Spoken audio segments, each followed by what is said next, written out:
What's going on? Vincent Rapsardi, BigBlueUnbiased.com. Thank you to those who've liked, comment, and subscribed. I really appreciate it, guys. Make sure to turn notifications on so every time I post, you get a notification and you can come join in on the conversation. So in this video, I want to talk about Joe Judge. He did a mudslide football drill yesterday and it blew up on social media, so I want to talk about that. Also want to talk about Corey Ballentine. That is not a good situation that the Giants have opposite of James Bradberry at corner. Corey Ballentine not looking good so far in camp. So let's start with Joe Judge. So like I said, there was a drill where they put a football out, they got a hose, Joe Judge slid, and he protected the football. It was kind of like a turnover drill. So it was like a funny thing, funny video on social media, and it shows another side to Joe Judge, that he's not just this old school crazy football coach, right? That he has a personality and he's willing to do something fun with his team, kind of like a team building exercise. Now with Joe Judge, what I have seen so far, because people kind of compared him to like Matt Patricia in a way, that Matt Patricia tried to be like old school tough and it's not working with the Lions. But from what I see on the outside, it looks like Matt Patricia is kind of arrogant. It seems like it's his way or the highway. What I see with Joe Judge is he's strict, old school kind of guy, like structure, but he seems to be willing to listen to his players. And so now we are seeing players actually run their own laps. When they make mistakes, they're starting to run laps. And you got to think about it like this. You're talking about players like Saquon Barkley, Evan Ingram, Sterling Shepard, Dalvin Tomlinson, many other Giants who have been on the roster for 2-3+ years, right? And they have been a part of a lot of losing. Lots of losing. I mean, you can make a case the Giants are the worst team in the NFL of the last 3 years. So that message was brought to you by Ben McAdoo and Pat Shurmur, more offensive-minded, offensive coordinators technically. I mean, they're just basically offensive coordinators who had the title of head coach.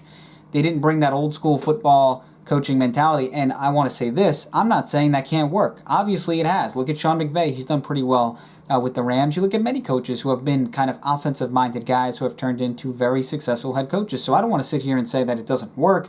It just didn't work for the Giants, right? It just didn't work for the Giants. So when you see an Evan Ingram or Saquon Barkley, Sterling Shepard, Dalvin Tomlinson, players who have been on the Giants for multiple years and been through a lot of losing lately, I think it's a lot easier for them to buy into Joe Judge after watching what happened over the past 2 or 3 years. Now, it all depends on wins and losses, right? I talked about this too.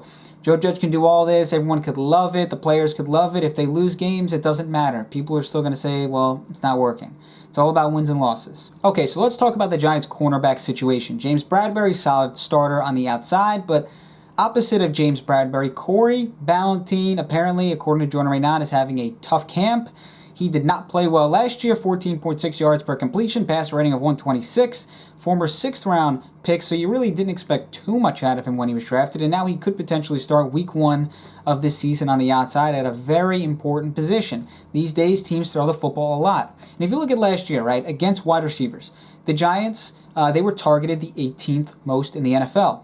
But they allowed the 3rd most yards and the 2nd most touchdowns. So basically, whenever a team wanted to target their wide receiver against the Giants, they completed passes for big yards and touchdowns. And that's not including running backs or tight ends, specifically wide receivers. Whenever teams were throwing to their wide receivers, they were having a field day. I mean, right? They were just having a field day. The Giants were 27th in pass defense EPA as a unit, the 5th worst passer rating allowed. It was a terrible pass defense last season. And when you play and start a guy like Corey Ballentine on the outside who had a bad rookie year and so far having a bad camp, you're putting yourself in a tough position. Now look, the current situation with the Giants and their secondary, it's just a lot of bad luck. DeAndre Baker, Sam Beal, Xavier McKinney, they had a talented group and, they've just gotten some bad breaks here and there. Now what I would do, Logan Ryan's on board, I would move Julian Love to the outside. I would make him one of their outside perimeter corners. Last year's average depth of target was only 5.4 yards.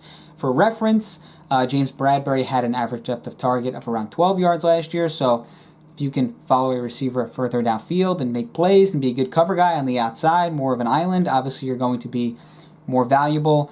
So Julian Love didn't really have too much experience of that as a rookie, played a lot of snaps, 129 in the slot, 176 in the box. That's where he was used. Once Jabril Peppers got hurt, Julian Love stepped in and was kind of a slot safety kind of guy. So interesting to see if he can really play that perimeter corner spot in the NFL. But look, they're in a position where, what do you do? I mean, what do? Do you just put Corey Ballentine out there and teams are obviously going to target him and probably have a lot of success? Or you try your luck with Julian Love, who had a passer rating of 81 allowed last year, so I mean he was fairly strong in coverage. Do you try that out? I think that's, at this point, your best option. So it will be interesting to see who ultimately starts at that outside corner spot. If the Giants kind of just mix and match, maybe give Logan Ryan some snaps there, Julian Love, Corey Ballentine, and just kind of have a rotation. I don't know what they're going to do.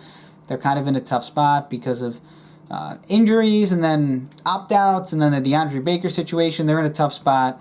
So they really got to mix and match and kind of piece this thing together, which is what they're trying to do with their pass rush. They're probably going to have to do it with their secondary as well. So that's all I got. Fitz and Rapsardi, BigBlueUnbiased.com. Make sure to turn notifications on. Thank you to those who have subscribed. We're almost there to 1,000.